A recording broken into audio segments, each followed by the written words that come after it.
Welcome to Theology Unleashed. I'm Arjuna, and today I had a discussion / debate with Aron Ra. I quite enjoyed the conversation, and here it is for you to watch. We ranged a few subjects, but the topic we were supposed to be discussing was his positive claim that what religions teach are nonsense. I think we got off on tangents a bit and didn't really get to the heart of the issue.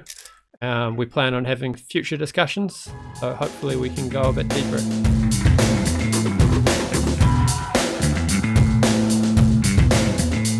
Hello, puppies and kittens. This is another Why Do You Believe series. This is one I like to talk to people that had, because I don't want to be an echo chamber. I want to talk to people that don't agree with me. And we pick different topics that people don't agree with me on. And in this case, there's a Hindu in New Zealand who said that I made a positive claim that religion is nonsense, and he wanted to challenge me on that. And I thought that would be a fun conversation. So, Arjuna Das, how you doing? And yeah, good. How are you? Thanks for having me on. It's all right. It's all right. So, as I understand, nonsense means that that it's foolish, it's not, that's incoherent, and I think I'm completely justified in that we have thousands of different denominations just within Christianity. Christianity is just one of many religions. You're not even part of that religion. So everybody has a different opinion about who God is and what he will do and what he likes, what he hates, what he wants. And everybody's opinion is equally treated as if it's the absolute truth and all of that, even though nobody has the fact even that there is a God in the first place. So how do we know all these details about him? So that's quite a common argument. It's, I guess it's an epistemic one. How do we know which one's true? And the argument if any are true. That's the funny thing. Well, I mean, I guess the argument is something like, because they all disagree, the chances are they're all wrong. The fact that none of them are based on any, none of them can show that there's a there is sufficient for me. Okay, so that means that the fact that lots of them disagree on lots of points becomes irrelevant. The question is whether there's good evidence for any of the claims. No. The fact that they're all certain about their little refined points is still similar, because while they're all argument, how do we put this? I mean, like, most of the world is probably in the Marvel Comics universe, and yours is an older religion, so you're still in the DC universe. But just because yours is older doesn't mean that yours is right, or that either of you have anything to go on at all. So, can you unpack that analogy? I haven't heard that before. Comic books. Yeah. So, in the DC universe, you have Superman and Batman, and they live in Gotham City and Metropolis. These are fake cities. But in the Marvel Comics universe, Spider-Man lives in New York City, and all of the superheroes live in real places. So it has been argued that if the Bible, for example, mentions Ethiopia, and there's really an Ethiopia, that somehow that makes it evidence for the truth of God. But then, it kind of mentions New York City in Spider-Man comics too. So does that mean that Spider-Man comics is more valid than Superman? Well, yeah, that wouldn't be evidence either way. I mean, a mythological story could contain facts that can be verified and still be mythological. Yeah, so we have all these different opinions of every type of witchcraft and every kind of magic and faith healing, and every religion has all of these different claims, not just their mythology or whatever, but none of them can show that any of their details are correct. There's not one religion in the world that can show that they are more accurate than the others. Well, I'll start with one point before we launch into it a bit further. So I've heard you say in some of your videos that everything religion teaches is wrong. Yep. So there's some things that religion teaches which are widely accepted as just basic. Okay, so you're saying if religion teaches that we live on an earth and the sky is blue, and they teach that we should love our fellow man, the same thing that everybody teaches, then it's not exclusively what religion teaches. We're talking about where religion. I mean, no. But when you say everything they teach is wrong, you're saying they're wrong when they teach that we should love each other. Right. What does religion teach that is different than what everybody teaches? So religions teach that their various gods exist, or that their various mythologies have, their so on legends have happened, and all of this, and they give different rituals to perform different things. All of these are unique to religions. Now, they don't teach that Columbus discovered America. They may agree that on certain historical facts, they may, along with everybody else, but where they agree doesn't make that something that religion teaches. Well, it is something they teach. It's just not something that's unique to them.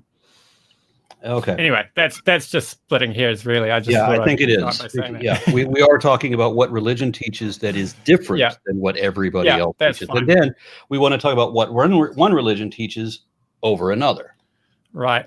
Oh, I've actually got a list, it might take me a second to pull up, of things that all religions pretty much accept. Of course, you get outliers like Gnosticism and Manichaeanism, which are totally, outliers from the rest. But basically, you get all religions teaching things like there's a goal of human life, which is something beyond what's right in front of us now.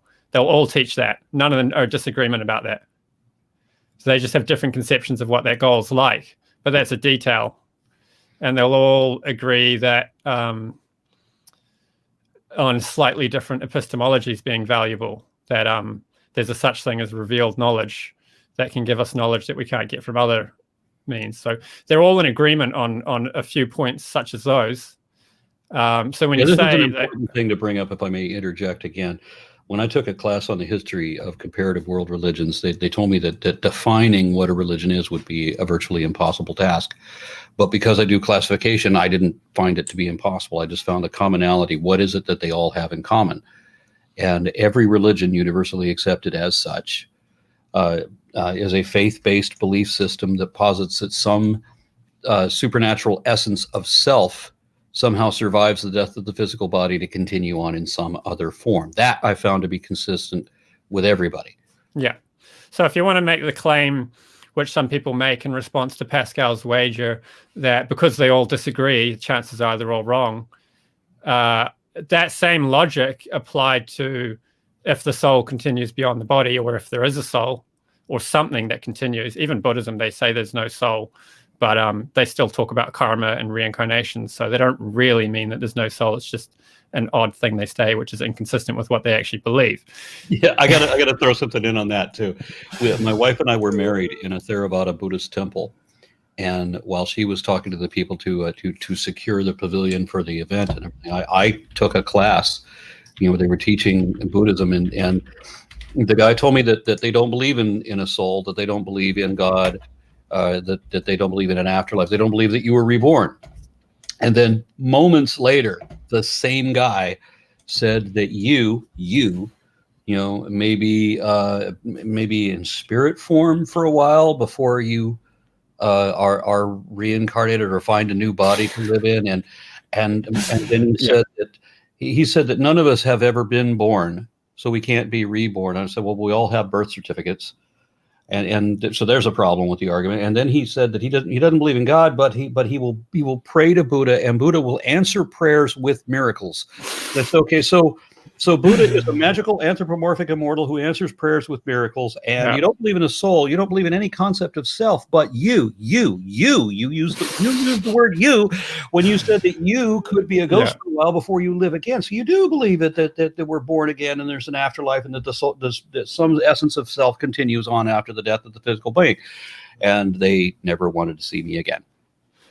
That's pretty typical. I'm glad we can agree on that. So there's what they call the doctrine, the sermon given on the Mount by Buddha, and it's called the Sermon on the Non-Existence of the Soul.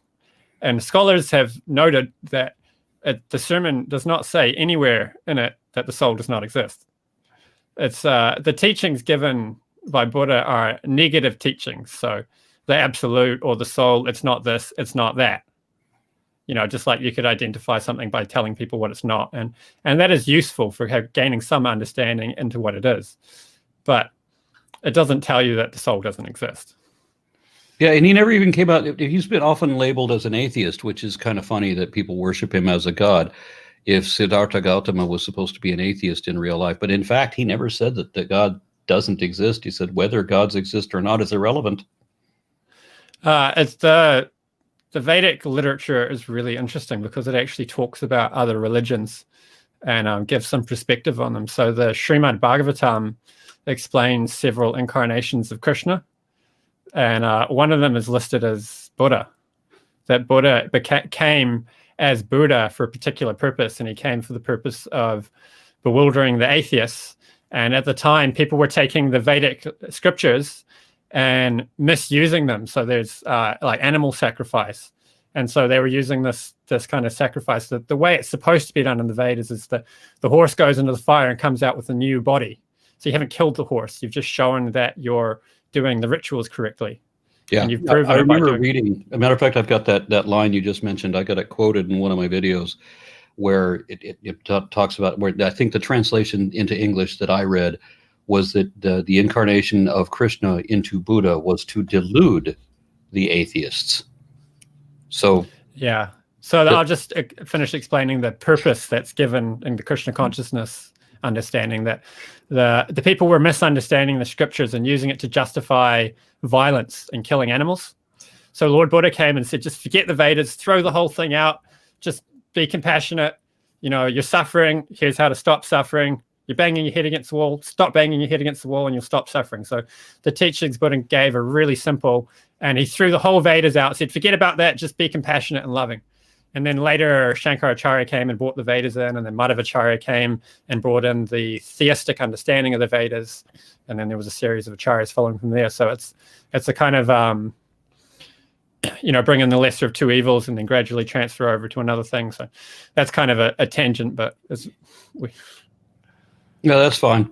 I felt something of an affinity to Hinduism in my teen years, probably largely related to the artwork that was always associated. You know, there was a series of famous paintings that you saw in like every Krishna temple that all looked like they were done by the same guy. It was like the same artistic style, and I quite liked that. And so I started reading Sri Prabhupada. What was the book? The Science of Self-Realization by His Divine Grace, A.C. Bhaktivedanta Swami Prabhupada. That's a good book. Yeah, well, not so much. My problem was that I wanted to know how things worked. And I was okay with believing in the soul. Everybody believes in the soul, and I was 16 years old when I read this, and then I want to know how reincarnation works. I want to know all of these things. And so I'm reading it from kind of that angle. And then when they start getting into what the various gods did and how they interacted with each other, I mean, it all just became Zeus and Hera, and I don't care about Thor and Loki and all of that crap. I want to know how things are and how they work. And so that's where the book lost all value for me. Right. Likewise, when I read the Bhagavad Gita, right at the very beginning, I can tell you that I read this with as open a mind as you can possibly have, because I wanted Krishna to be infinitely more wise than Jesus. Now, while everybody has been programmed in our culture, in our Western culture, to revere Jesus as if he is wise, I can't. Jesus said some stupid shit. And so I'm expecting Krishna is going to be more wise than Jesus. And in some respects, I mean, he's definitely better than Jesus in a lot of ways. But when I'm introduced to the character of Arjuna, your namesake, at the beginning of the book, I quite liked that guy. Right as the book began, I really liked Arjuna. And then Krishna showed up and shit on everything that was great about Arjuna. and turned him around. He was a great and noble person. And then Krishna says, no, forget your morality. Kill all your friends and family, because it doesn't matter. The reason that we're vegetarian is because we won't kill animals because they used to be people, but we can go ahead and kill people because they'll become animals. Well, you need to know the backstory to that whole war in order to understand the situation. I don't think there's any justification for that.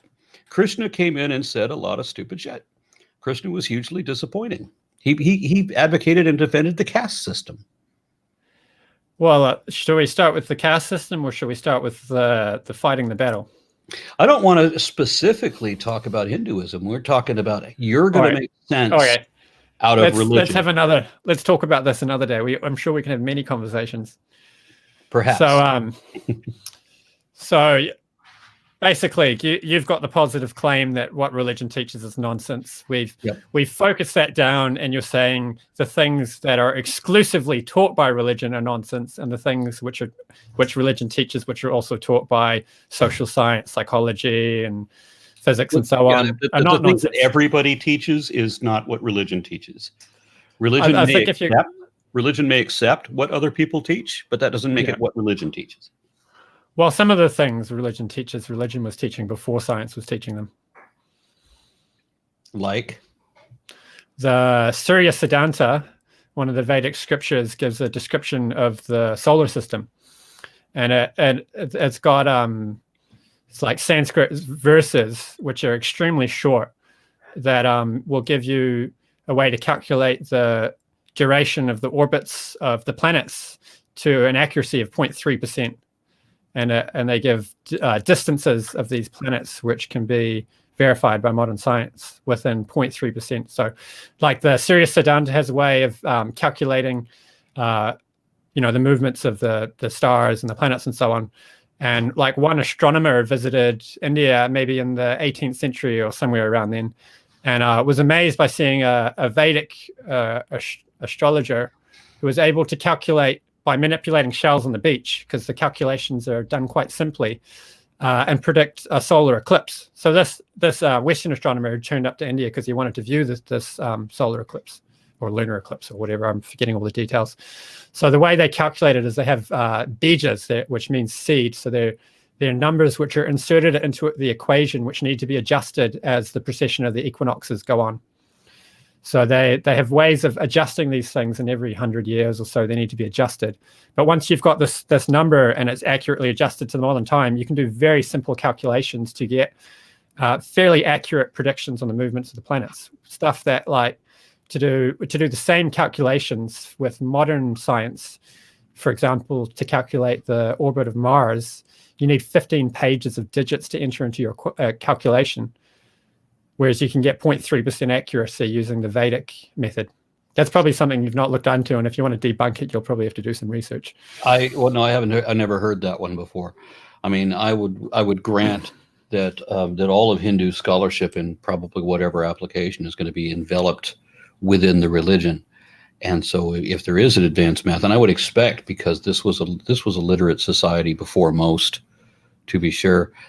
And they do have concepts that are beyond what the Abrahamic religion has, again, to be sure. Well, to be fair, the Abrahamic religions are basically, their philosophy almost entirely comes from the Greeks. They don't have their own internal culture and philosophy. They kind largely, of more or less borrowed it from the Greeks. Largely. I mean, rabbinic That's not being very charitable.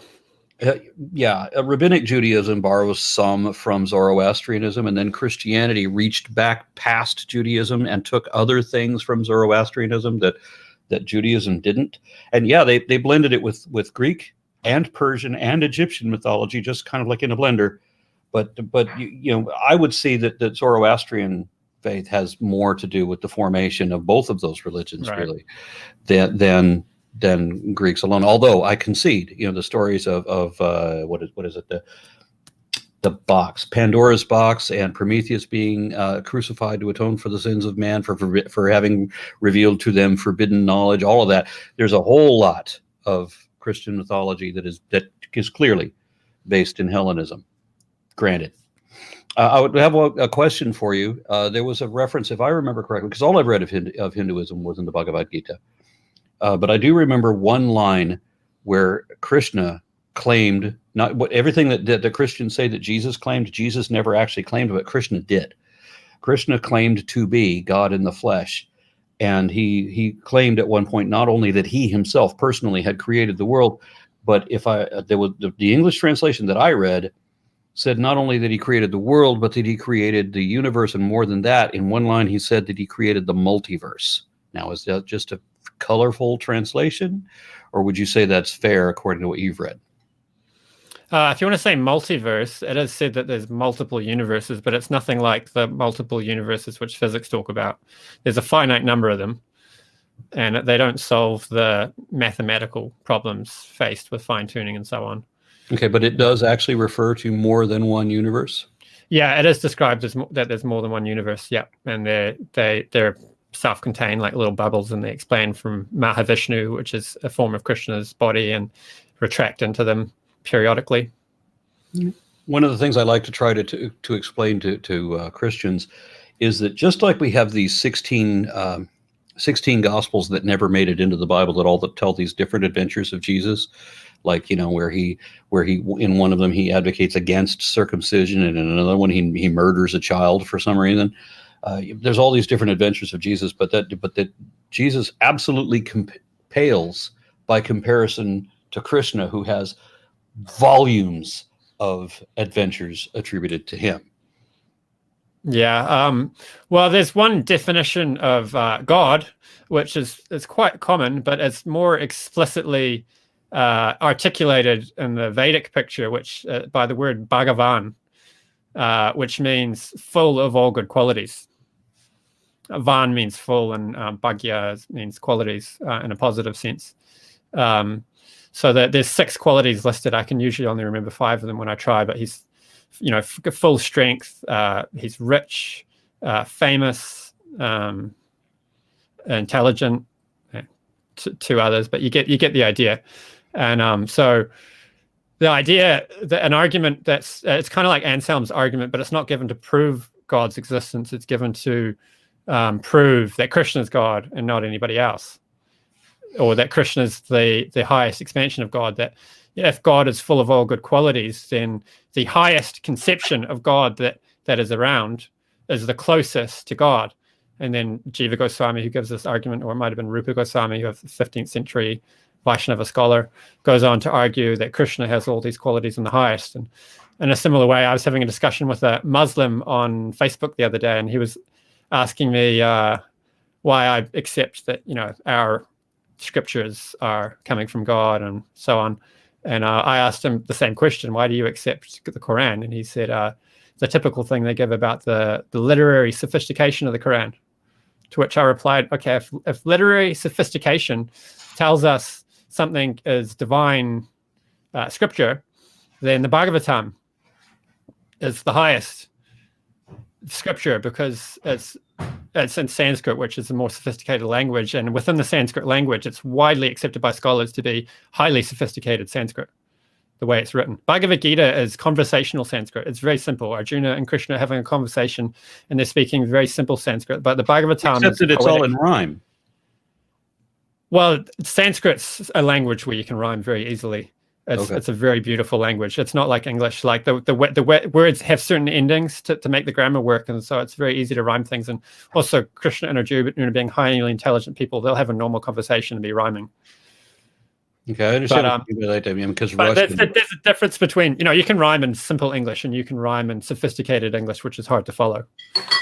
Okay. So the Bhagavatam is sophisticated and complex. Again, we're kind of getting off on a tangent, but I think it's interesting to talk about. I don't mind. I mean, I'm reading the Quran right now too, and one of my many arguments against the sophistication of the Quran is that it's, all of these lines in this surah come from Mecca, except for this line, and this line, which all come from Medina. Why would there be interjected other lines that come from another town if it was written by one guy taking dictation from an angel? Yeah. So anybody wants to see my series, An Infidel Reads Surah, whatever, it's called Quranic Lessons for the Infidel. I'm having a great deal of fun with that series. But anyway, back to you. Okay. So where were we trying to keep this on the topic of refuting your positive claim that the religions are wrong? So yeah, which means that they first of all, it's foolish behavior in that it's a belief based on faith, and that it's incoherent because nobody can agree and nobody can show that they're right. Importantly, nobody can show that they're right. It being based on faith, we'll come to later. That's a whole big topic all on its own. So I've pulled up my list of things where all the religions agree, and I ran it past a few Christians to make sure that, because Christians do have some weird metaphysics. I'm sorry? Christians do have some weird metaphysics. Yeah. So I tried to get something that would be agreeable among other religions. So I ran it past Christians. So I've got that they all reject natural science as being the gatekeepers of knowledge, and they accept descending knowledge as being valuable and offering truth. This, Hold on a second. I don't know. I don't know if we should just pause and talk about that one. Yeah, because I know Christians who insist that that's not the case. Well, you just said that your Christian consensus, and Don't yet they accept the Bible? I can name one who said that she knew, for example, that Noah's Ark is just a folk tale, that there has no truth in reality, that we know that this didn't really happen, that all of the religious works were written by people, and they claim to be inspired by God, and sometimes they don't. But they're always like assumed or asserted to be inspired by God, regardless whether they are or not. And then the Bible is composed of all these different books which reference other books which men have decided to edit out, that decided that these books, the book of Jasher, the book of the Wars of the Lord, and all of these others should not be in the Bible because they're not really the Word of God. Well, if they're not, then why does the Word of God refer to these other books? Why would God refer to other books that were written by mere people? And I was talking to a Christian a week or two ago who said that God needed human advisors. And I know that's not a consistent perspective, but that was his argument. So there are Christians who hold that you have to believe in science. There's some things you can believe that are not supported by science, but you're going to believe it anyway. That's what faith is. But then you get into religious extremism where you believe things that are not just not evidently true, but they're evidently not true. And now you're denying things about science. So you're rejecting science. So the people you're talking to are creationists. Right. Well, I mean, the point I'm making is not that they say science should be rejected or science is the only way. The point I'm making is they say that alongside, they say that science isn't the only thing, that there's a such thing as knowledge coming from God or coming from some kind of divine source, which is a way of acquiring knowledge. How? I mean, the point I'm making is it's argued commonly, and you argue this also, that they all disagree. And I'm saying this is something they all agree on. They all agree that science isn't the only way of getting knowledge. We can also get knowledge from the descending knowledge, which is coming from a higher realm. And it's yet, revealed somehow. Everybody agrees that we can get this descending knowledge from God. And these are people who believe in a different God than you do, and who believe in entirely different mythology than you do. That's another point which I object to highly, and I'm frustrated that theists fall into the same faulty reasoning that my God's true and your God isn't true. I think David Wood, in his debate with, I can't remember who was debating, he made this point that isn't David Wood the guy that pretends to talk to dead people? I don't know. Anyway, he made a good argument. I'm quoting the argument, which is that if you say they all disagree and we just go one God further, that's Michael Shermer makes that argument. We just go one God further. So you all just reject this God, that God, and the other God. We just go one God further. And he makes this point that if we disagree who built this podium, some of us think that that David was standing on a podium at the time. Some of us think many people built the podium. Polytheism. Some people think this guy built the podium. Some guy thinks another guy built the podium, and we just go. We just reject one more podium builder and we say nobody built it. And the point he makes is when you go from 1 to 0, you go from sense to nonsense. But so which I think a good argument.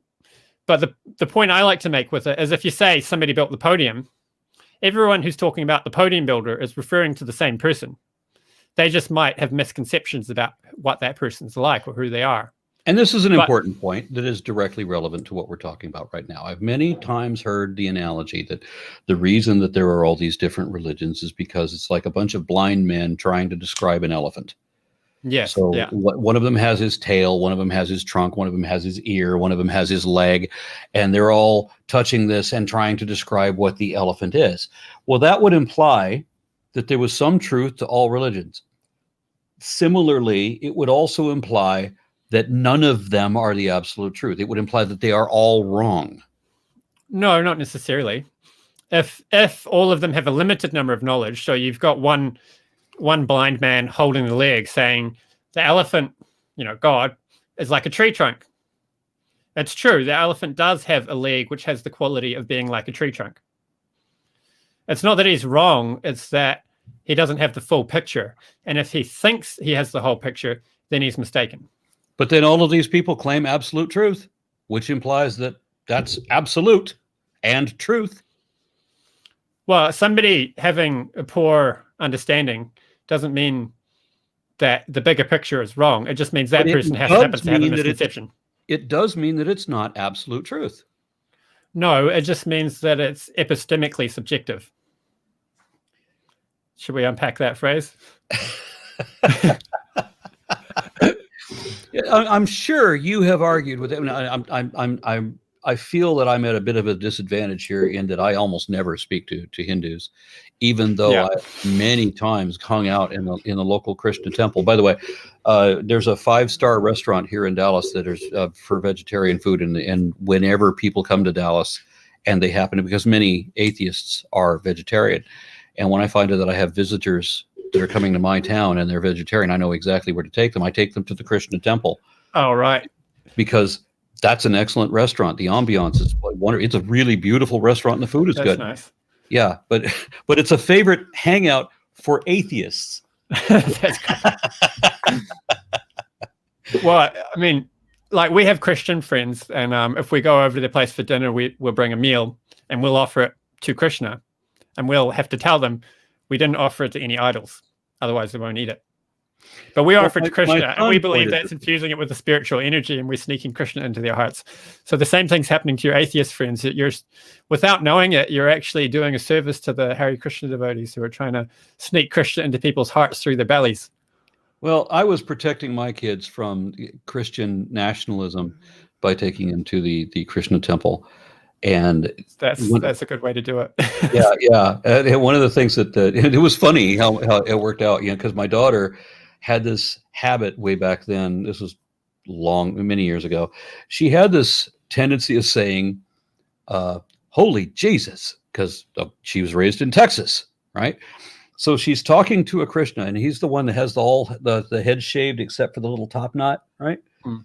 And so he's explaining to her Diwali, and what a great ceremony there is, and how early it starts. Diwali. And how long it goes. It was what? Diwali. My apologies. Yeah. So he's explaining all this to her, and she starts the exclamation that she is conditioned to deliver, and she catches herself in the middle of it, right? She goes, "Holy," and before she says Jesus, because she realizes where she is, she modified it and said, "Holy cow." And I'm like, you're in a Hindu temple and you said "holy cow"? Perfect. Right. And my son, they took him. They gave us a private tour of the place, which was wonderful. They show the sacrifice, all the food that they've laid out for Krishna, and they say that they're going to leave all this food for Krishna, and then whatever he doesn't eat, they will eat. Which, of course, we know Krishna is not going to eat this. He's imaginary, so all that food is still going to be there when the whole thing is done. And so my son, who was 12 at the time, said, "If you eat after other people, you might get sick. If you eat after a god, do you get healed?" I thought that's brilliant. Wow, that's kind of the theology. There's a nice story. Radhanath Swami, who's one of the big devotees in the Hare Krishna movement, had an encounter with a Christian, and there's this dessert that devotees like to make called halava. It's 1 part semolina, 1 part butter, and 1 part sugar. And he gave it to this Christian, and the Christian really liked it. He gave him the recipe. The Christian went home and made it and said, "I made it, but it wasn't the same as when you cooked it." So Radhanath Swami told him, "Oh, there's one missing ingredient that I didn't tell you. You have to offer it to God first." So the Christian did the same thing, offered it to God, and noticed the difference in the taste. And they've had that Christian was actually had an encounter, was telling Radhanath Swami, "Everyone's going to hell, everyone's going to hell," and even said Radhanath Swami is going to hell because he's not a Christian, right? And Radhanath Swami said, "Well, are you going to be in hell, in heaven?" He's like, "Yeah." "Well, I don't know if I want to be there then." Yeah, you're going to be. It's a wonderful argument against heaven. Who's going to be in heaven? People like me. Who's going to be in hell? People like you. And I mean, you really need to work on your theology here. Very well. I used to do maintenance in prison, and I had a prisoner. I'm an electrician. I was doing maintenance there, and the prisoner was telling me, "I like it in here. All my friends are here." He was happy. He was in low security. It's a holiday, low security prison in New Zealand is a holiday park. Okay. So there's we mentioned India before, and I just want to bring this up. I mean, there's Sri Lanka is sort of connected to India by a long chain of let's call it a geological structure in kind of an S-shaped pattern, and it exists just below the waves. And supposedly during the last ice age, all of this would have been elevated so that it was possible to walk from India to Sri Lanka. Supposedly, I'm not certain about that. I've never been there, but I know that this is the Rama's Bridge because it was built by Hanuman, the monkey army, and they floated rocks and made a bridge so they could go to Lanka, fight Ravana, and get Sita back. Yeah, and so then later, that same structure, which you can see with satellite imagery, that same structure is then attributed to Adam. It becomes Adam's Bridge, which is adapted by the Christians and then separately by the Muslims, all claiming that it fits their mythology. So again, we're talking about whether religion can be made sense of. Can it be coherent? That comes back to epistemic subjectivity. So epistemic from epistemology, meaning proof, or how do we know? And subjective, meaning the proof is subjective rather than objective. And we get the same thing in things that are scientifically accepted, like Einstein proved the general theory of relativity in such a way that was unintelligible to the general public. And even most scientists at the time had a hard time understanding it. And when asked for proof or that they could give to the public, reporters were trying to get, give us something we can tell the public about this proof. And the scientists were saying, it's impossible. There's no way to make this comprehensible to the general public. So that's something I would call epistemically subjective. It's the ability to understand the proof for general relativity is contingent on your scientific acumen. Let's talk for a moment about the dream of Brahma, which is cyclic. And the interesting number there is that how long does Brahma's dream last? It's 4,320,000,000 years. These are numbers that the Bhagavad Gita, this is where I'm getting this from, is before Christianity. Technically, it's before Rabbinic Judaism, because it's been contextually dated to as recent as 600 BC. Now, I'd be curious to hear what you think the date is, but contextually it refers to that period, because Krishna says things in there that seem to be referring to the Ionian Greeks and Anaximander's description of evolution, for example. That's one of the things that brings that contextual date up. But most Hindus, as I understand it, think that it's much older than that. The important point that I wanted to bring up here is how perilously close this really ancient document is to talking about the age of the earth, which is how this is often interpreted. 4,320,000,000 years is pretty close to the current consensus on the age of the earth. Yeah, I'm not super versed in all those cosmological dates and stuff. It's not a subject that I find greatly fascinating. I'm much more interested in the technical philosophy and logical argument and so on. We accept that the Bhagavad Gita was spoken 5,000 years ago. I believe in the Bhagavad Gita or in the Mahabharata or somewhere there's references to astronomical events, and you could date it based on those. I heard that referenced recently, but I'd have to look it up to actually get the details on it. But yeah, so we accept that it's 5,000 years old. And then, of course, that Vedic culture goes back many thousands of years beyond that. Okay, so you reject the contextual dating of, say, 600 BC. Yeah. BCE. I don't know what that's based on. I'd be interested to know what the argument is.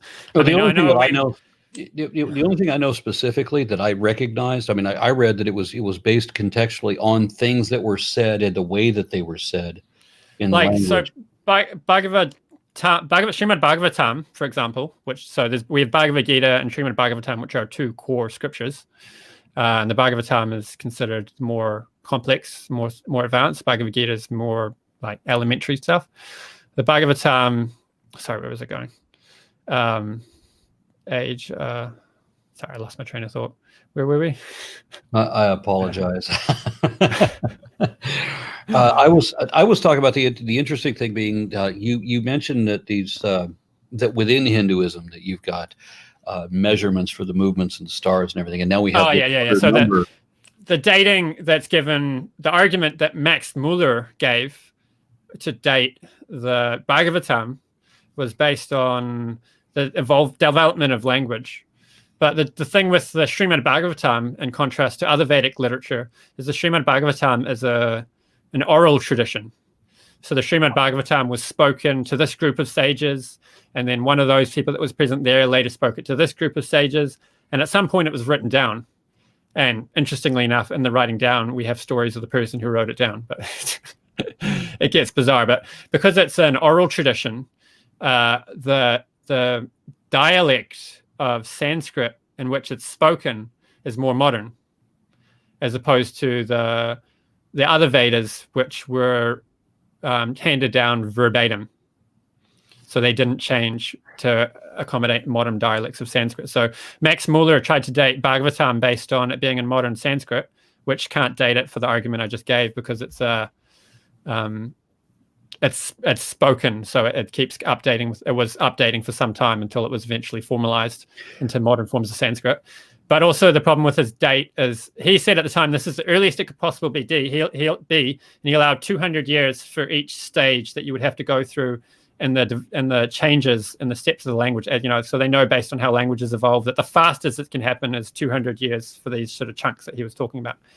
And he said this is the earliest it could possibly be, and then it was. The evidence for that is shaky, and there's so much evidence against it, and somehow that date's still accepted, even though so many scholars have rejected it. I don't know if the date you're talking about is given for that. I think if we want to talk about this further, we should probably send some messages back and forth, do some research, and talk again. Well, what I'm getting to is that Christians very often want to claim prophecy as an evidence, and the only Hindu prophecy I'm aware of seems very obviously to have been written after the fact. And that seems to have been when they did the interpolation talking about Krishna having shown up as Buddha in order to delude the faithful atheist. And I just hated the phrase that the translation said faithful atheist, if I remember it correctly. So Buddha was 8th century BC, was it? I thought my understanding was that he was roughly 600 BC along with everybody else. It's a curious thing. 600 BC, you have the formation of Rabbinic Judaism. You have Zarathustra himself, so he's alive at that time. And then you have Siddhartha Gautama, basically establishing Buddhism. And there's so much going on 600 BC, all these different religions forming at the same time. And I thought it was a straight bizarre coincidence that all the major religions formed that way. No, the Bhagavad Gita was spoken way before that, and some evidence of that can be found archaeologically. They unearthed like Vaishnava temples and even Shaivite temples, which are thousands of years old, and they unearthed deities and so on. How old then would you say? Like the Rig Veda, I very often get different dates when I try to look up how old that is. Would you agree that's the oldest scripture? I've got to break the stereotype here and say that the theology holds that this literature is eternal. It never came into existence, but sometimes it manifests and sometimes it's unmanifest. And so the Bhagavatam and Bhagavad Gita. And you don't agree that religion is nonsense, given the sentence you just spoke? I don't see how you could. I mean, just based on logic, say that sometimes it's non-manifest. The scripture is eternal, even when it's telling stories that hasn't happened yet. Well, it's predicting the story. I mean, there's some elements of it which will change according to the times. It's like the science which we use in order to make a motor vehicle work. Sometimes that knowledge is manifested, and sometimes it's unmanifested. Sometimes give an explanation.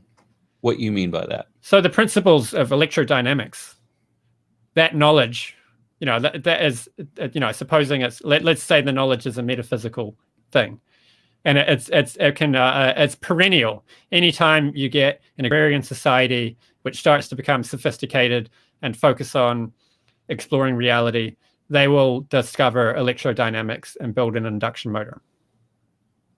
Okay. Is that a fair statement? All right. So then we can say that this knowledge, these principles are there, and the fact that they can be known exists at all times. It's always true. But sometimes there's people in existence on the earth who know that, and sometimes there's not.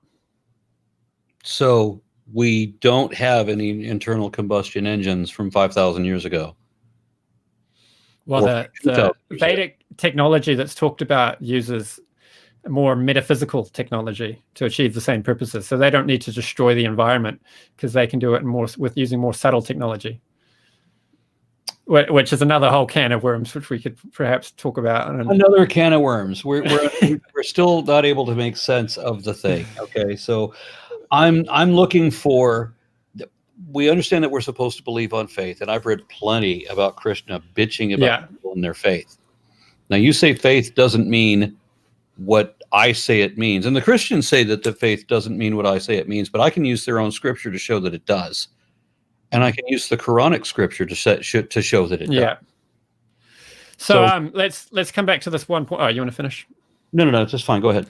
So the one point that I'm trying to get through at the moment is you're saying that because it's epistemically subjective, because all these different people think they know, but they all disagree, it must be wrong. But that would be like saying. I remember what the point was. I remember the thing that where I was headed was that Christians always want to bring up their prophecies being fulfilled as if that was evidence of their Jesus.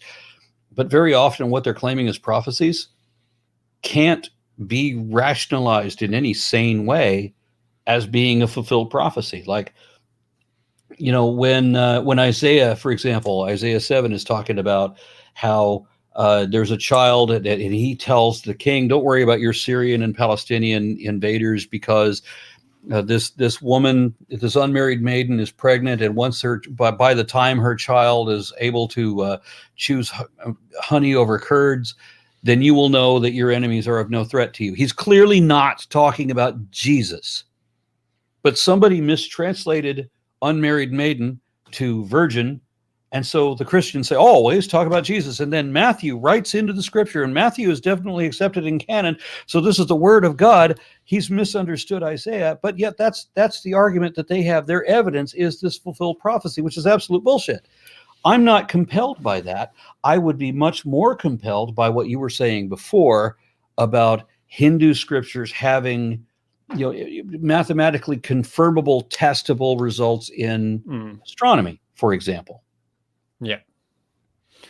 We do have descriptions in the Vedic literature of something amounting to virgin births. There's stories of, it gets pretty metaphysical, but basically there are what you would call supernatural claims of a similar nature. But the difference in our theology is we don't say, look, these people here are saying they witnessed something supernatural a few thousand years ago. Read this and be convinced. Once you're convinced already, then you might read that and accept it. But that's a different story. It's just like if you have a scientist who makes a bunch of claims, you're not going to accept them just because they have a bunch of letters after the name and they say they're a scientist and they say you should believe them. Once you see repeatedly, time after time, that they've made claims which have application and can be proven and so on, then when they make another claim, you might accept it without putting it through the same level of rigor because you've come to trust the person. Do you have something that for Hinduism is what you just described that can be objective? So there's a verse in the Srimad Bhagavatam in the 11th canto, which says, it gives an analogy to eating food. It says, just like when you're hungry and you have a good meal, Prabhupada commented, making a point from this verse, would say, you don't need any certificate to say that you've had a good meal and you're nourished. You know when you've had a good meal and you're nourished. So there's three things happen when you eat a meal. Your hunger goes away, you experience pleasure, and you receive energy. And these things you experience self-evidently. No, you don't go to any scientist or any doctor to say, oh, can you confirm for me that what I just had was actually a nourishing meal? You just accept it, but your experience proves itself to you. It's a self-evident experience. So in a similar way, someone who is practicing bhakti yoga and advancing in bhakti yoga, they experience three things simultaneously. They get their attachment to material things goes away. So it's a pretty universal, I'd even say intuitive idea that a sadhu, a religious person who's advanced, should have good qualities and shouldn't be, if they're given a donation, they shouldn't go and spend it at the liquor store or at the casino or on the latest PlayStation. They should use that money for some kind of spiritual or material welfare work. They should give it away in charity and only take what they need, because they should be self-satisfied internally. Would you agree that's kind of like what you expect from a holy man? Well, I have much higher expectations. I have, of scientists, I expect that if you tell me that something is true, you had better be able to show me that it is true. Well, this is a different subject. You had better not tell me something is true when you can't show that it is true, because we have a word for unsupported assertions, and it is not truth. Unsupported assertions are called lies. Yeah, well, that's another topic. That's talking about the knowledge claims. I'm just talking about the qualities. Were the person to actually be absorbed in love of God, what qualities would you expect them to have, which would be consistent with that being true? Well, then I would say, like compassion, detachment from material advancement. They shouldn't be always wanting the latest thing. You buy them a new car, and then after 6 months, they're like, "Oh, I'm not happy with this car. I want the more faster car. I just upgraded my computer a whole bunch." If in 6 months, our religious leaders have to have a fleet of private jets. I mean, I would call that pseudo-religious leaders. You would? There's a whole lot of people that don't understand that. So what I'm asking for is, as a representative of Hinduism at the moment, give me, and because I know that there's going to be Christians and people who are raised, my audiences, most of them were raised Christian. So give me your objectively verifiable evidence that Hinduism, because we're establishing whether it's nonsense or whether you can make sense of it. Give me your objectively verifiable evidence that Hinduism is more accurate and more truthful than Christianity or Islam. Well, I'd like to be more general in the initial claims, because, if you're going to debate, like, is that a mountain on the horizon, or are my glasses just dirty and there's actually no mountain there? We could all be having a shared hallucination of a mountain, or there could actually be a mountain on the horizon. And we could argue back and forth. But before we figure out what kind of mountain it is, are there people living on it? What are the people like? We first need to figure out if there is a mountain. So I'm more interested in figuring out, improving the more general theistic claims. And once that's established, then moving into the detail. Because if God does exist, then all religions are right, and God does exist. They just happen to disagree about the details. Just like we could all believe there's a mountain. I would argue the opposite, that if there is a God, then all the religions are still wrong. Because we know, but that's a different debate. If we prove one thing, then we can move on to have that debate. But having that debate before proving God, even I've said this many, many times in my videos, even if God really exists, the world was never flooded. There was never a global flood. The Exodus never happened. The Tower of Babel never happened. These are all loosely based on actual events that inspired these stories, but were not the same stories. The flood that Noah's Ark is based on was not Noah's flood. It's very different. Right, so that there's loose basis, because they didn't have a whole lot of imagination. They based their stories, as most people do, they based their stories on prior events, the things that impressed them. The most of the Exodus was based on a fucking volcano, for example. Well, two things. First of all, I'm not a Christian apologist, so I'd rather not defend the Bible. But the other thing is, those are separate things. So that religion could be wrong in several claims that they make, but still be right in their claim that God exists. Okay. But as I said, even if you said if God exists, all religions would be right, which is not possible. What I mean is if they'd all be right about at least one thing. And wrong about everything else. Well, those would be separate discussions. They would be wrong about every point at which they differ. Well, one of them might be right on, if they all disagree, granted, they can't all be right unless there's a higher understanding which incorporates the role, just like with the elephant analogy. Yeah, I've often said that if you get a bunch of people from, you're representing all the major different religions. I mean, you have the Bhagavad Gita, the Mahabharata. Let's just say Bhagavad Gita is only a chapter of the Mahabharata. You have the Vedic scriptures, and then you have the Tanakh and the Gospels and all of their little collection added onto that, and the Kitab-i Akdas, and the Avestas of Zarathustra, and just like the Book of the Dead. I mean, like every other thing you want to put together. And there's a lot of these books that do claim to be the absolute truth and the revealed word of the one true God. And even if there's a God that exists, all these religions are going to be wrong in every other detail.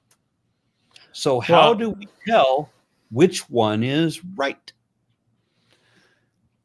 So again, two things. One is I would justify the fact that they all disagree and are wrong and therefore be wrong in various ways by calling it Chinese whispers, and also saying that when the revealed knowledge comes, when a prophet or God himself comes down and gives a particular set of teachings to a particular group of people, he'll give teachings according to the level of the people there. So, if you get a math professor, you could have the same math professor teaching to master's math students, to sophomore math students, or to 5-year-old children, and they'll give a different level of knowledge. And even in high school science, they'll teach you a bunch of stuff, and then when you get to university level science, they'll go on to say, oh, actually a lot of that stuff we taught you is wrong. Not that it's totally wrong, it's useful, but there's a higher understanding which shows that the understanding is wrong in some sense. You're talking about like Dalton's model of the atom or something like that? Yeah, like models of the atom, and it's not completely accurate, and we know that the representation is not exactly that way. But we understand that even when we teach it at the middle school level, we understand that it has applications that work, and we don't know the totality of one model that explains everything, or that we can use in all of these mathematic applications. So to tackle the most extreme case, which is Buddhism, which is arguably atheistic. They talk about so many of the Buddhists pray to Buddha. Yeah, and you get impersonalists within the Vedic, within Hinduism, and they think that Krishna became God by a process, and we can also become God by a process, and we're already God. It's just we've forgotten it. And when I pray to God, I'm really praying to myself, and you're just me in another moment, and everything's one. So they believe this kind of nonsense. But there's some truth to it, because God has an effulgence which comes off his body, which makes a kind of divine light, which is warm and fuzzy and bright and full of love. And that's a place where you can go called the Brahmajyoti. And the impressionists, like the Buddhists and the Mayavadis, like many yogis are impersonalists, and they're trying to aspire for this. They want to stop having a self, they want to stop having a personality, and they want to merge into the divine and become one with everything. Yeah, but the analogy, the way we describe that is, it's like a green parrot flying into a green tree. It looks like the parrot becomes one with the tree, but then the parrot just flies out of the tree again. So you can enter this Brahmajyoti. There is an effulgence coming off of Krishna's body, which has this divine warmth and oneness experience. But that's only one aspect of the absolute. We call it the yoga ladder. So there's different levels of knowledge. When you get to the highest level, then you can understand all the lower levels. And when you're at the lower level, you might think that the level of your understanding is the absolute. But actually, when you come to a higher level, you see, oh, you were just holding the leg of the elephant and thinking that was all there was. Okay, so my English translation of the Bhagavad Gita had at least, let's say, 8 chapters that included the words absolute truth in the name of the chapter. Sounds like Prabhupada's Gita. Okay, so you're saying that it's not absolute truth? No, so we do claim to have the absolute truth. We also claim that other religions have some truth. If you want to argue that religion is not nonsense, that there can be a coherent description, then you can present the argument that shows, or the evidence that shows, that Hinduism is correct over, say, Christianity or Islam. Well, the point I'm making is it's a different thing. First of all, we're gonna figure out if there's a mountain there. There's no point in arguing whether people live on the mountain or not if we're not even sure if the mountain exists? So first we need to accept that there is a divine reality before we can start to work out what the qualities are of the divine reality. We have people who have been and are willing to die over the idea that the extraterrestrial aliens are Vulcans. And we have people who are willing and have died over the point of whether the extraterrestrial aliens are xenomorphs or whether they are the legions of, what is his name? I forget what the Scientology got in, it's Xenu, something like that, or whether they are reptiles from the Sirius star system who have adorned human guise and are now in charge of the Illuminati. We have all of these people arguing the source of these extraterrestrials, but we haven't verified that there are extraterrestrials. But that's just saying that it's epistemically subjective. So, like, I mean, you're giving the example of aliens, but just because somebody can believe something doesn't mean that, you know, like if somebody believing something which disagrees with somebody else is not evidence that the other person is wrong.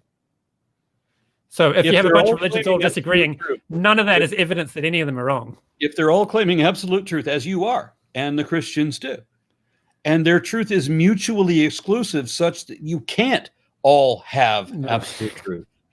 So I've got my list here which shows that it's not all mutually exclusive. If we get a dozen people and they're all claiming absolute truth and they all have mutually exclusive beliefs, how is it mutually exclusive? I can show you a list of things that they all accept. Except that the very first thing you brought up on your list, that was supposed to be the broadest, was immediately contradicted by two references that I know off the top of my head. Just within Christianity. If there's Christians that don't accept that the Bible gives them some kind of divine knowledge, are they really Christians? Some kind of divine knowledge. That's very different to what you said before. So they don't believe that it's the word of God. They believe that I said it's valuable and you also said that they must reject science. So you're strictly No. I said they reject that natural science is the gatekeeper of knowledge. Gatekeeper means something very precise. Okay, so now you were saying that you can get knowledge, and I'm very interested in what you think knowledge means, because for me, if you can't verify the accuracy of your claims to any degree at all, by any means whatsoever, then you don't actually know that, because knowledge is demonstrable with measurable accuracy. You can show what you know. And if you can't, then it's just a belief. So there's different kinds of epistemology which apply to different kinds of knowledge claim, and the epistemic demands on knowledge are of different levels depending on the consequences of accepting that knowledge. So, you know, if a doctor tells you you have cancer, take all these treatments are going to ruin your life for the next 2 years, you better be darn sure that doctor knows you have cancer. Otherwise, you're ruining your life for no good reason. Anecdotally, I've got to tell you that I was twice given that prescription and twice refused it. Right. That's good. That's why it's relevant.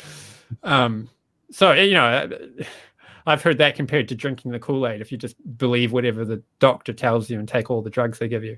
Believe me, I know people who believe exactly what they're told to believe simply because they're told to believe it. And they'll believe it as an act of will simply because they're told that they must believe it. So they will believe it. And they don't have any kind of independent thought. So, like, if I tell you I had oats for breakfast, you're not going to send an investigator around to my house to check that I actually have oats in my house and look through the dishwasher to find a bowl that's got oats in it. You'll just believe it because the consequences of that knowledge are nothing. There's nothing at stake. Well, the way that it was phrased by Carl Sagan was, you know, that extraordinary claims require extraordinary evidence. This is not an extraordinary claim. I don't need a hell of a lot of evidence to believe that you may be lying, but as you say, it's inconsequential. So I'll just accept what you say. I don't necessarily believe it. Mm-hmm. Yeah, but it doesn't matter if it's true or not. So it's an inconsequential thing. So I'm just going to accept that this is what. So, like, so showing that God exists and you can have a loving relationship with him, there's consequences to that belief. It'll change the way you structure your life. Whereas if it's not true, then it's just a delusion. And but the point I'm making is that epistemic demands differ depending on the consequences of the claim. But you're saying So- you have absolute truth, and there's other people have a completely different theology than you, whereas you're going to their hell. And as you know, Pascal made this. The epistemology, like Christians are very good at giving arguments for God's existence and proving general theism. But those arguments do not prove Christianity in exclusion to other religions. The Muslims do the same thing, and the Christians are going to the Muslim hell, and so are you. So you and the Christians are all going to the same hell, the Muslim But hell. just because they believe I'm going to hell doesn't mean I'm going to hell. That's Right. just a phenomenon going on inside You have themselves. a mutually exclusive truth. If you're going to argue that religion is not nonsense, then you have to be able to show that you can make sense of it. So who is going to what hell? But this is either a fallacy of division or a fallacy of composition. I get the two mixed up. But the basic idea is showing that Hinduism disagrees with Christianity on several points doesn't show that they disagree on every point or even the most important points. Or does it have to? Because I'm not making that fallacy. I'm asking you to show how Hinduism is more accurate than Christianity or Islam, because they are both overtly claiming that they are more accurate than you and that you are going to both of their hells. We could probably spend a lot of time on this, and I think we should move on. But the point I'm making is, like with the mountain analogy, there's no point in us having an argument over whether there's people living on the mountain unless we know that there's a mountain. All right. So if you can show that God doesn't exist, this whole conversation becomes meaningless. Okay. And if I can show that God does exist, then we've got a reason to talk about the qualities of God. If you could show that a God exists, then we would have a reason to talk about which God it is. Since nobody can do even that, then where do we go? Well, I've made that point earlier about that misunderstanding, which of course atheists make it because they're trying to argue God doesn't exist. But theists make the same misunderstanding, which bugs me. It's an exclusivist. What misunderstanding are you falsely accusing me of? So I'm talking about the analogy that David Wood gave to the podium. So if we talk about the podium builder, everyone who talks about the podium builder is talking about the same person. It's just some of them might believe Bob's the podium builder and some of them might believe that Joe's the podium builder. And they might even be talking about the same person. It's just some of them think his name's Bob and some of them think his name's Joe. Let's not say podium builder. Let's say river digger. Okay. Because we know that doesn't have to be a river digger. But you're going to tell me that all rivers were dug by somebody. Somebody dug those rivers. Not that natural processes did it, but somebody with a shovel dug those. And you want me to... It works for the analogy. Yeah, so proving that there were people that dug the river is important. And there's no point in talking about who dug the river unless you know somebody dug the river. You don't talk about a murder suspect unless you know there was a murder. The first thing police do when they're doing a criminal investigation is they work out if there was foul play or not. If there's no foul play, they don't go around looking for a suspect. In my declaration that religion is nonsense, I'm talking about how it is incoherent. All these people have these disparate beliefs, and they're all claiming absolute truth. And you claim absolute truth just like the Hindus do, just like the Muslims do, just like the Christians do. And you can't show that your religion is any more accurate than theirs. So that makes it nonsense. That's a fallacy of composition. That's claiming that because it's false, because some aspects of it. You can't show that yours is any more true than anybody else's, and neither can they. None of them can. They can't show that there's a there there. They can't show that there's any substance. But beyond that, if there was a substance, you still couldn't show that which one of you was right. Even if I were to grant, for the sake of argument, that there is a God, your religions would all be wrong. And you're saying you're perfectly okay with that. Again, that's a fallacy of division or composition. I forget which. It is because if all of them, let's say the river was dug by hand, okay, and all of them accept this, then you can't say they're all wrong, because they all are right that some people dug that river. Okay. They could have different conceptions of who dug the river and why they did it, and they could be right or wrong about that. But that's a separate discussion. So what you're really saying is not whose God is right. If there's a God, there's a God. It's not my God or your God. If somebody created the world, then all religions are talking about that person when they say somebody created the world. Except some of them have misunderstandings about God. requires that you're talking about one particular one over another one, that you are comparing the different religions. So when I say religion is senseless, I mean meaning incoherent. They all disagree on fundamental things. So we have, in order to make sense of religion, you have to be able to show where one is more accurate than any other. You're unable to do that. I think this is it.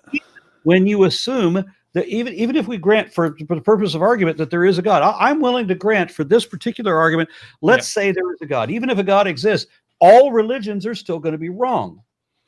I think that this is a semantic discussion we're having, but I think it's an important one because it contains a misunderstanding. So can we substitute the word a God for conceptions of God? So if God exists, there's only one God. By definition, God is singular. And if God exists, then we can either understand him correctly or misunderstand him. So we'll call that conceptions of God. So what you're saying is, show me that your conception of God is more accurate and other conceptions of God are misconceptions. Well, because religion implies conceptions of God. Yeah. So that wording bugs me because it contains an exclusivism, which I reject. My last video I put out was arguing against exclusivism. How? Sorry? How? Saying this, the Hindu God, the Christian God, the Muslim God, implies inclusivism because you're automatically saying the other Christianity is 100% wrong. And they're claiming absolute truth. So any failure in that means that they're absolutely wrong. So that smuggles in the fallacy of composition by how it's worded. So I want to say they shouldn't claim that they're absolutely true. They should be honest enough to say, hey, we don't have a fucking clue. We just believe this anyway. And instead of labeling all of your chapters as absolute truth, you should say, baseless speculation that we want to believe anyway. Anyway, defending Christianity is another discussion, and I'm not asking you for that. To defend Islam. I'm asking you. I will of religion. I'll go right out and say my position is that the Quran and the Bible contain errors. There's some amount of divine inspiration in there, and there's also human error in there. And the conceptions of God and the metaphysical conceptions of the absolute are inaccurate, or they're accurate, but they describe a lower level or, just one part of the absolute truth, but not the full picture. Whereas I will claim that the Vedic literature gives a full picture. And like one way I could back that up is to say, who was it that using cow dung as medicine, just like Vedic scripture describes, is perfectly valid. They found that there is antibacterial qualities to cow dung. Yeah, you're quoting Sri Prabhupada now. Well, I am, but he's quoting science when he says that. Yeah. Okay. So I think we've been on this for an hour and a half, and it'd probably be a good time to cut loose. But when I say that religion is nonsense, I'm looking for something that is foolish, and we have a belief that is based on faith. We don't have a fact, and you've many times refused to present a fact. So I was going on to my 3 qualities, quoting Bhagavatam, which are experienced by one who becomes advanced in Bhakti Yoga. And I started with giving the first claim, which is that when someone's becoming advanced in love of God, they become detached from the material world. So somebody who's situated in love of God doesn't always want the latest computer or the latest video game or the latest car. They're satisfied internally. So they're so satisfied internally that even if their body falls apart and everybody deserts them and they have no money, there's a kind of bliss in their heart that they feel, which can never be taken away no matter what happens to them. And this can be proven. There's examples of devotees leaving their body in the worst possible way, horrendous cancers. You can prove that devotees have left their body. You can prove, well, I mean, that's how we phrase it, because you phrase it in a way that is not correct. You cannot prove that anyone has left their body. That's not the point of the subject. It happens to be included in my language. So they pass away. They pass away. They did not prove anybody left their body ever. that's another discussion for another time. My Okay, point here is you can show that religion as that would show that. well, there's other evidence for that can be given, but we'd be changing the subject. What is the evidence? I'm That giving could be- just let me give the earlier- evidence that I'm giving. So I'm giving one piece of evidence, which is the bliss and the detachment. I asked you to give evidence earlier, and you said you couldn't. You made up all kinds of excuses. And then when you make a statement that we can test, they have proven that devotees have left their body. Well, no, they can't. No, that's They not the claim. My claim is when their body's falling apart as their body's dying. That's the claim. I'm just talking about, you don't have to believe that their body's going anywhere for this claim to work. The claim is that when their body dies, I'm going to word it this way because my belief is that the soul goes on, and I'm not prepared to talk about it in such a way that rejects that belief. It's not a claim I'm defending right now. Huh? That's an alarming admission. Well, I mean, you have beliefs too. Yeah, but they're based on fact, and that means that they will necessarily, obligately change when the facts insist that they do. When I hold a belief that I think is based on supportive evidence, and I find out that the evidence is bogus or that it is insufficient to draw that conclusion, you don't need to disprove my position. You just need to show that I don't have sufficient evidence to hold it. That's enough, and I'm done. I have instantly changed my position. Even if it's something that I wanted to believe in, I no longer believe in it. Have you ever believed that somebody else had a headache? I had to have 2 headaches. I've only had, in the entirety of my life, I've had 2 headaches. I've had 2 times where I've had pain in the head, so that I knew that the one time wasn't a fluke, and so that I know that headaches exist, and so I can therefore assume that other people have headaches. Okay, but you might know somebody exists, but when somebody tells you they're having a headache, how do you prove that they're having a headache? I don't. Their headache is not available for scientific inspection. That's right. And if you can't objectively confirm it, then I don't know if it's even true. Right. So if somebody tells you they're having a headache, do you believe they're having a headache? They may well be lying. Yep. But my suspicion is you just believe them. I don't always. Not always, but there are times when you believe them. It doesn't matter. If somebody wants to, that's a belief. And there's no consequence, thus no reason for them to make up the excuse. For doctors to do their job, they need to believe that when somebody tells them they're having pain, that the person's actually having pain. Otherwise, the doctor can't do their job. But they're not. It's a belief. They're not telling the doctor that they're having a headache in the same context as they're telling me. So there are times when somebody tells me that they can't do what I need them to do because they're having a headache, in which case it very well might be a lie. That you can't do the job that I need you to do because you want to bitch that you have a headache, just like any excuse. Well, I can't come into work today because I'm sick. That may well be the case. If there's no consequence, and if in fact that this impediment to your performance actually works against you more than it does me, then I have no reason to doubt that. Do you understand? Does that make sense to you? Yeah, but it's still a belief. It's not something you can scientifically verify. Belief. And so I don't have. If you make a claim as something that is completely subjective, and there's no way to test it, but there's also no evidence against it, and it doesn't matter one way or another, then okay, maybe you have a headache, maybe you are lying. I don't care. Right. I'll move on to another one. This is a quote from Stephen Embar's book, Modern Physics and Ancient Faith. So he says there's many things we must not guard as a illusion if we are to do science or any kind of rational thinking at all. We have to the existence of the material world, of the external world. I'm sure you believe that I'm a real person with a real consciousness and we're in a real world that actually exists, right? But I readily confess that I believe that there are other minds that are external to me. Okay, but where's the scientific proof for that? Because the explanations that we have for how our senses work are so very in-depth and convoluted that if this were an illusion, that would make far less sense.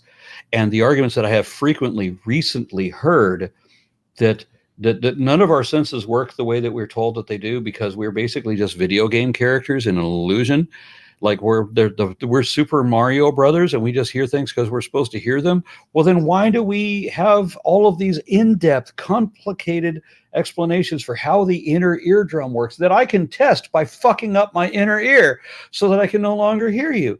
How is that just an illusion?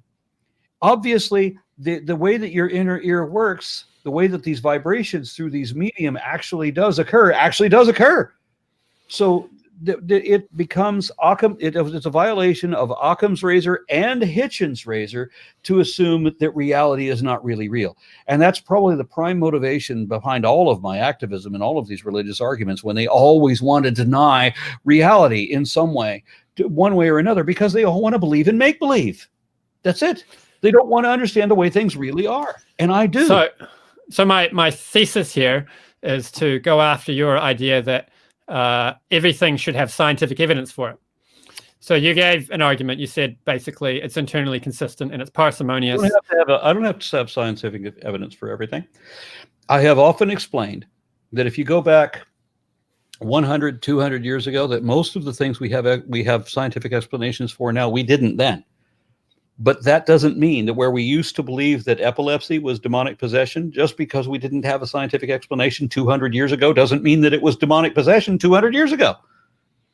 It was unexplained 200 years ago. That's what it was. And so when people suggested that it's demonic possession, okay, well, maybe it is, maybe it isn't. Doesn't mean I have to believe either one. So if you don't have to have scientific evidence for anything, then why should theism? I didn't say that I don't have to have scientific evidence for anything. If you say that you have an explanation, then I need to be able to verify that it is correct. And if I can't verify, if nobody can verify that what you're saying is correct, it's not. Yeah. So I was launching into some evidence that can be given for the practice of bhakti yoga and for the version of theology. Good. I'm glad you're finally ready to answer the question I asked you an hour ago. Okay, go ahead. Well, I was launching into that, and then we went off on these tangents, and I'd like to finish this one at least, which is you're claiming that we should have evidence for any claims that want to be made. We shouldn't say anything is truth until we can show the truth of it. That's important. So we're talking about epistemology, and we should. Do you believe we should hold theism to the same epistemic standards that we hold secularism to? We're talking about being honest. So should naturalism and secular conceptions of secular metaphysics, let's say, or naturalistic metaphysics, be held to the same standard of epistemology as theism? Yeah, that's a fair statement, right? We should not be stating anything is true unless we can show the truth of it. That should be the standard rule. Yes. The truth is what the facts are, what we can show to be true, not whatever we would rather pretend instead. Because we already have a word. We already have a word for unsupported assertions. We call those lies. You're familiar with infinite regress problem in epistemology? Mm-hmm. So you said, I asked you, how do you know the world is real and I have a conscious mind and so on. And you said, it's internally consistent, it makes sense, and Occam's razor, Hitchens' razor. And in essence, that was what you said, right? Yeah, one of the things that really irritates me on religious arguments is that we can begin by assuming that reality is real and that there are other people. And I very often have to get people to confess this up front because, as I have complained many, many times, as soon as you get into arguments of evidence with a believer, well, then suddenly they question reality itself. They question whether reality is real. They tell me that you can't even prove that you existed 2 weeks ago because all of your memories could have been falsely implanted and you might only be 2 weeks old. They resort to last Thursdayism.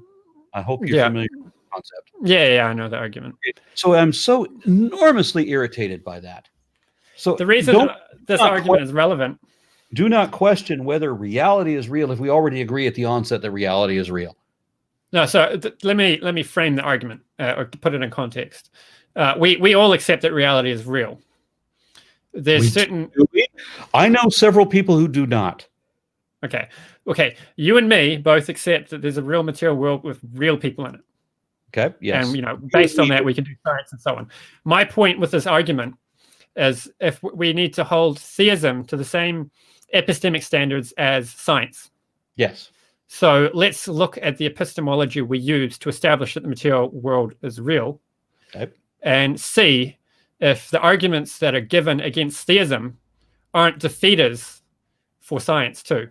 Because if you can give me an argument that shows that God doesn't exist, but I can use that same argument to show that this world doesn't exist and it doesn't have people in it. We don't need to use the fallacy, the logical fallacy of shifting the burden of proof. I don't need to disprove the unsupported assertion. The burden of proof is always on the one making the positive claim, and positive claims require positive evidence. And what is asserted without evidence may be dismissed without evidence. Yeah, sure, but that's to disprove anything. You want to say that something exists, you have to show that it exists. That's changing the subject though. The point is, if you can give an argument that shows that God doesn't exist. But I'm not making an argument that God doesn't exist. I don't need to. It's the unsupported assertion of impossible absurdity. Okay. If you can give an argument, God exists. If you can give I get where you were going with that. If you can give an argument which defeats arguments in support of theism, then we need to see, because logic should be applied consistently, right? Do I need to defeat an argument that can't even warrant serious consideration? How do you know it doesn't warrant serious consideration unless you can defeat it? Because it doesn't warrant serious consideration, so I don't need to defeat it. Yeah, I mean, an argument is if it doesn't warrant serious consideration, then it's defeatable. I don't see how that's relevant. If you make an assertion, a bald-faced assertion that has no basis in fact at all, I don't even need to consider it. Let's make this specific. You repeatedly in several of your discussions asked for scientific evidence in support of theology or theological which would claims. exist if there was a God. Even with the arguments of metaphysics, if God ever did anything, affected any change that in the physical world, then yeah, there would be evidence of him having done that. So that's an argument against arguments in support of theism. Wait. You're saying that my argument that there could be evidence, if God actually did something, there would be indications that God did something, and you say that that's actually an argument against my own position? No, what I'm saying is if we take that same logic and apply it to your position, it's basically like this. Any argument which is strong enough to defeat theism has unintended consequences. I don't need an argument to defend theism. Theism needs an argument worthy of consideration. That's another point. I mean, if you want to say there aren't good arguments in support of theism, that's a different point. But you've asked for scientific evidence for the Vaishnava theology. Give me the reason to consider theism. And not just prove theism, because I don't need to prove theism. You're saying you want scientific empirical evidence. Mm-hmm. And what I'm showing is there's things you accept without having scientific empirical evidence for them. I don't think that's true.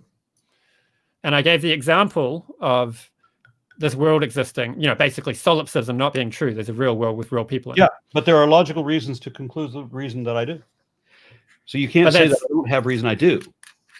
No, but you talked about something very precise. You've talked about empirical scientific reasons. Right. I've had this argument 10,000 fucking times.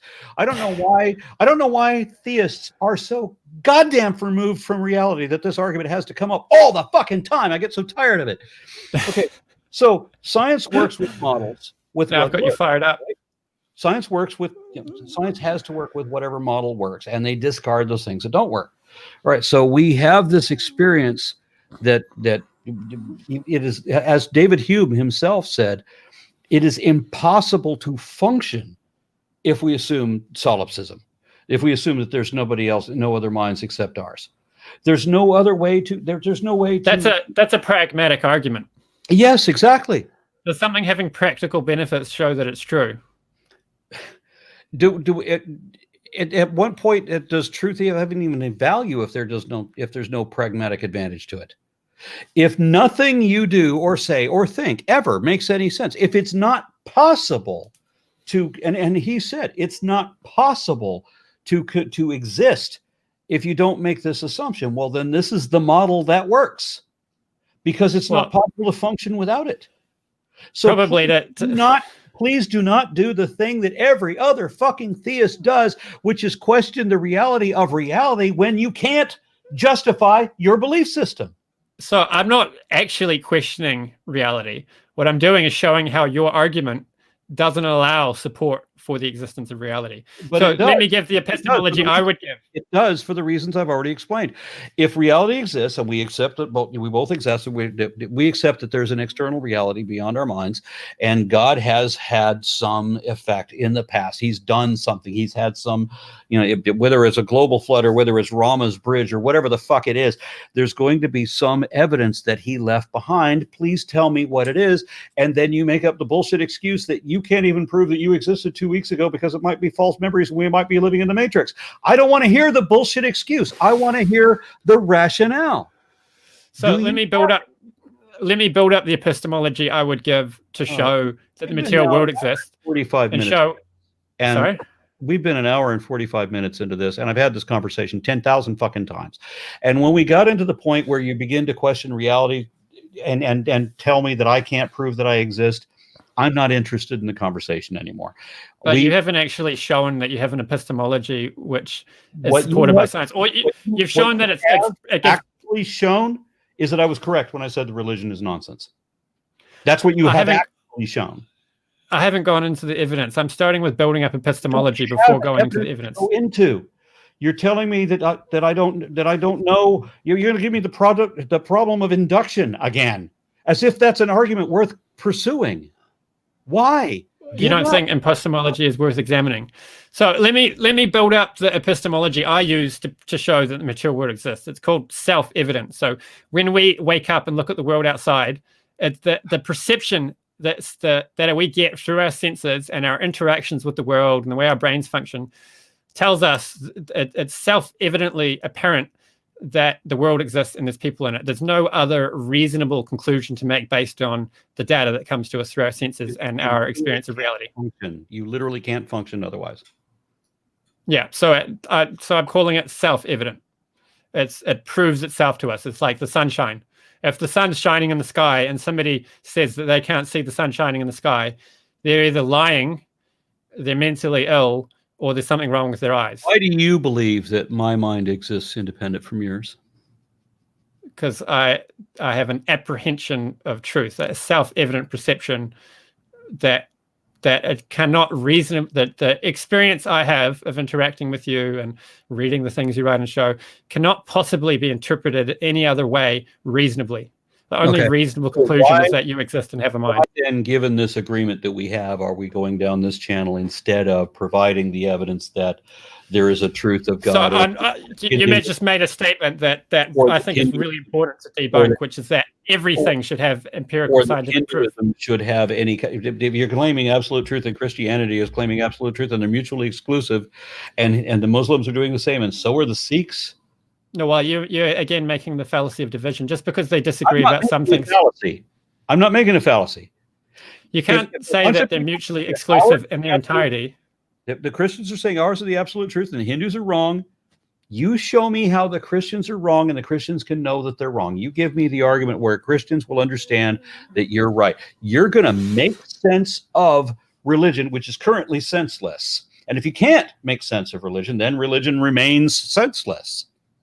So, yeah, I'm annoyed that you keep committing the same mistake. So the fact that different religions disagree about many things doesn't mean they disagree about everything.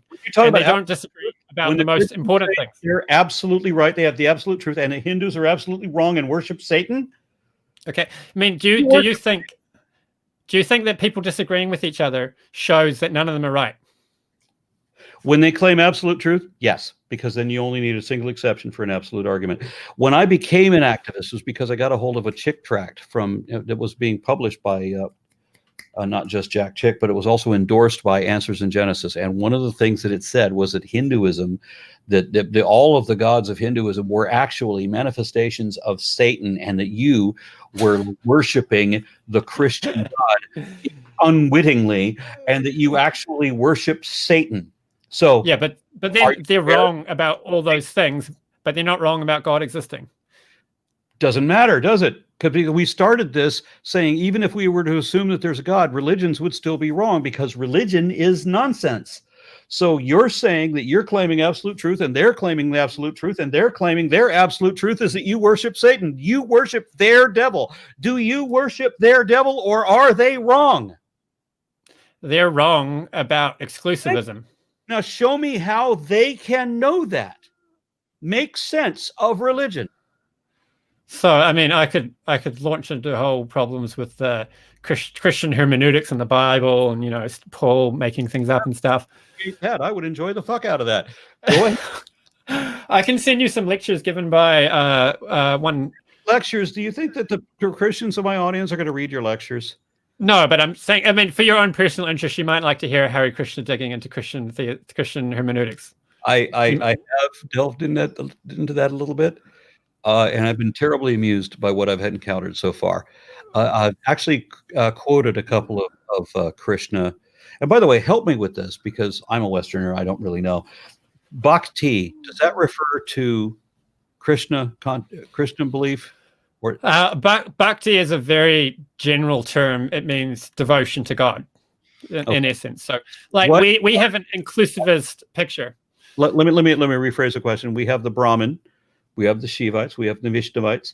What denomination would you call? Bhakti is Vaishnava. So Vaishnava is colloquially known as the Hare Krishnas. Vaishnava means worshipper of Vishnu.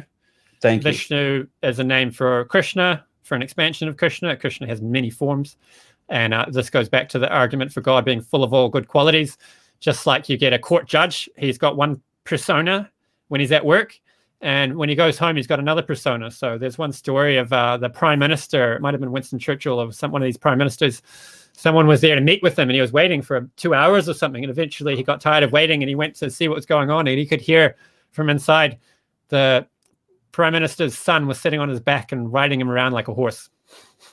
So he's got one persona at work and another persona at home with his family. So God, being absolute, has many personalities, and he engages with different devotees, with different moods, with his different devotees. And because he's God, he doesn't have to leave one place and go somewhere else to do it. He can do them all simultaneously. So that's just theology.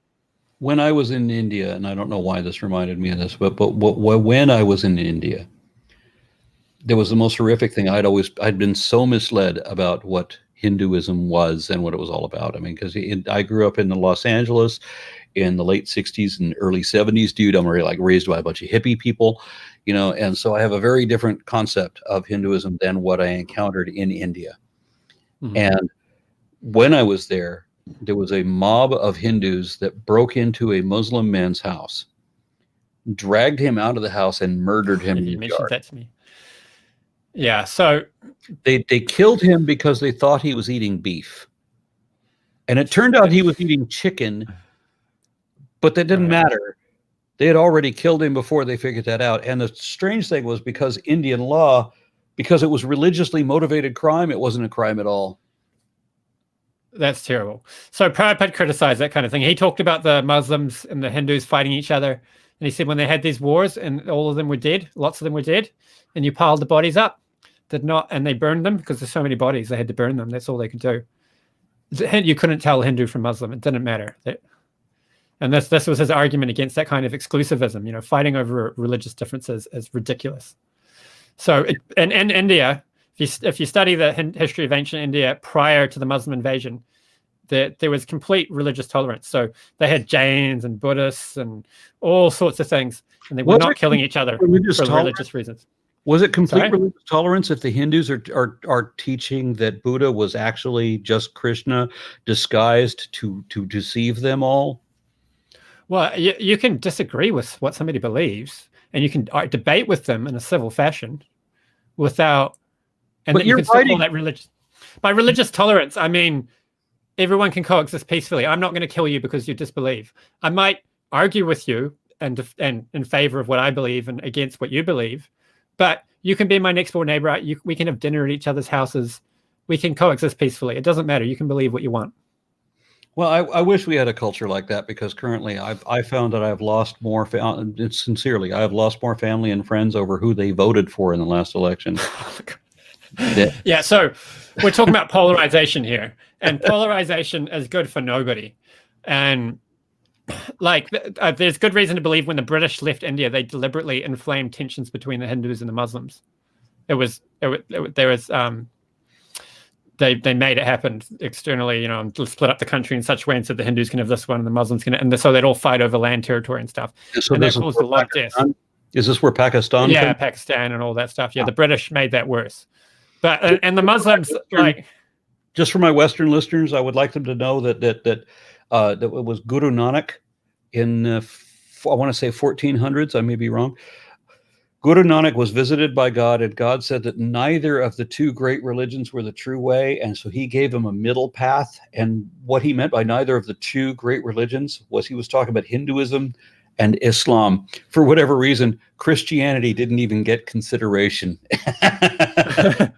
Well, I think Christianity wasn't really on the map in India at the time. At the time, yeah.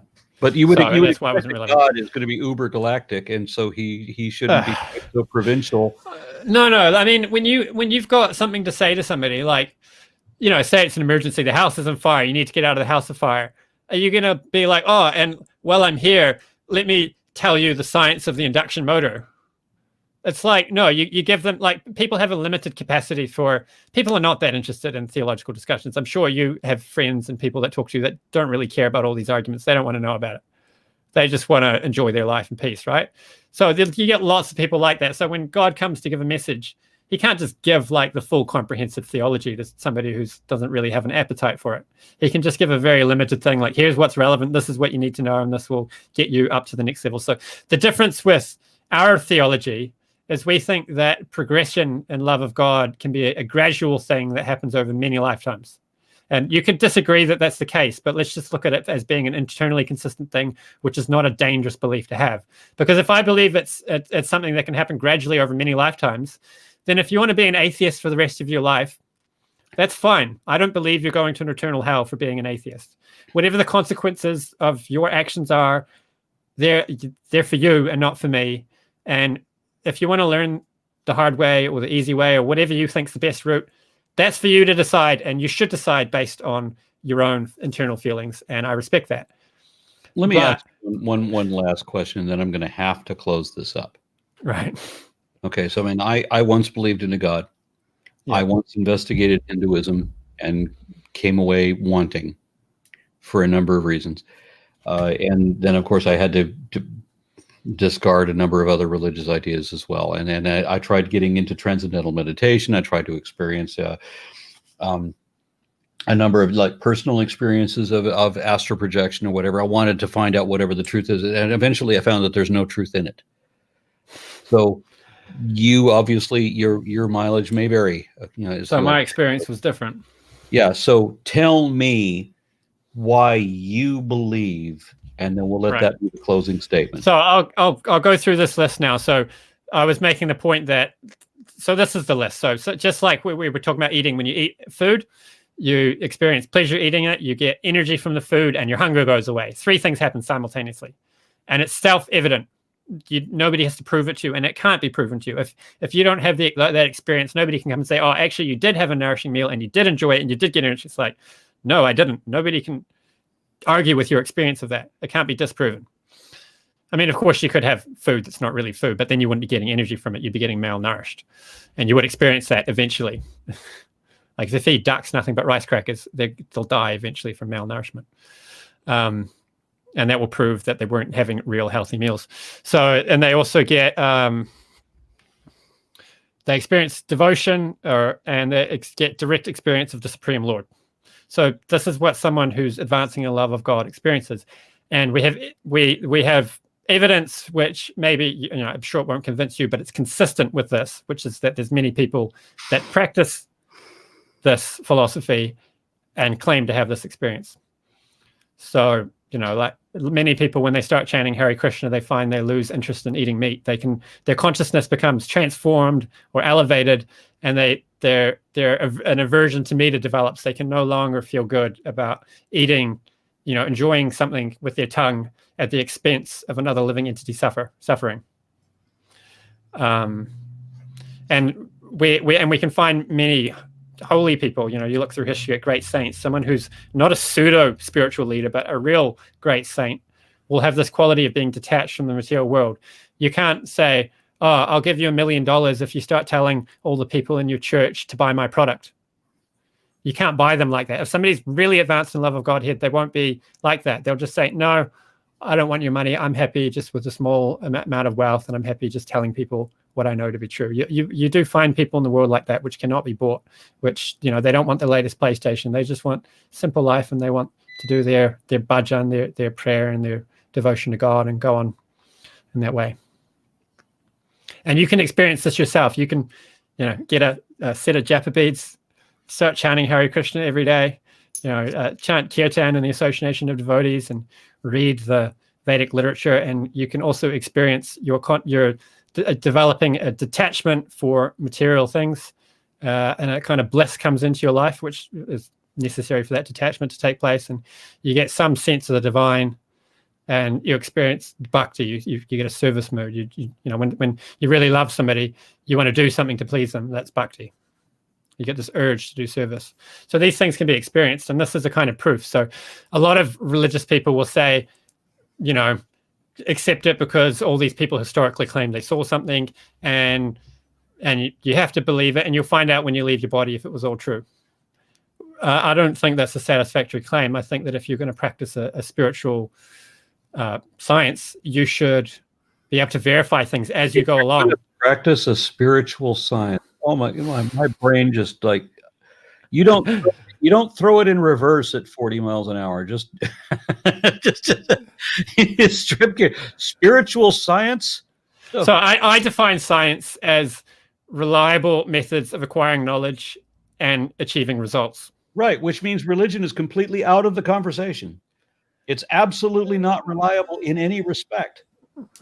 In any respect. Period. You'd have to show that. You have failed to show that. You've already demonstrated my position. So I don't know how to go on with this. We've been 2 hours at this. I'm going to have to let it go. Right. All right. Thank you for being on. Cool. Thank you. Hare Krishna. Fair. Please tell me in the comments section if he has established that he can make sense of religion, because I don't think he can. I don't think he did, but correct me. All right. Thank you very much, sir. Cool. See ya.